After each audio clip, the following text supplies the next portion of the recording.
ចំណុចដែលធ្វើឲ្យ Chili Curry គឺជាជម្រើសដ៏ល្អបំផុតសម្រាប់លោកអ្នកចំណុចទី1កម្លាំងខ្លាំងសន្សំចៃខ្ពស់វាបំពាក់ទៅដោយម៉ាស៊ីន 1.5 turbo ដែលបង្កើតបានកម្លាំងរហូតដល់174 សេសហើយកម្លាំងរមូល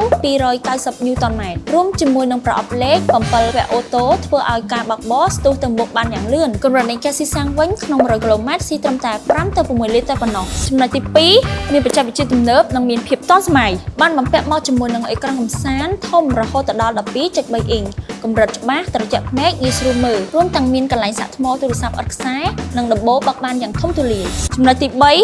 ប្រព័ន្ធសមត្ថភាពឆ្លាតវៃនិងការចូលចតដោយស្វ័យប្រវត្តិវាបានបំពាក់មកជាមួយនឹងកាមេរ៉ា540ដឺក្រេមើលបានជុំវិញឡានជួយឲ្យលោកអ្នកបើកបរយ៉ាងងាយស្រួលចតនិងគេចពីឧបសគ្គតូចៗនៅលើផ្លូវក្នុងក្រុងហើយវាមានប្រព័ន្ធជំនួយដល់ការបើកបរយ៉ាងឆ្លាតវៃដូចជា Blind Spot ប្រព័ន្ធរក្សាកន្លងផ្លូវនិងប្រព័ន្ធចាប់ហ្វ្រាំងបន្ទាន់ដែលផ្ដល់នូវទំនុកចិត្តខ្ពស់នៅពេលបើកបរផ្លូវឆ្ងាយឬផ្លូវស្ទះ Chili Curry ស័ក្តិសមបំផុតសម្រាប់ការបើកបរប្រចាំថ្ងៃព្រោះវាមានតម្លៃសមរម្យរូបរាងស្អាតបែប Sport ម៉ាស៊ីនខ្លាំងតែសន្សំចៃងាយស្រួលក្នុងការបើកបរ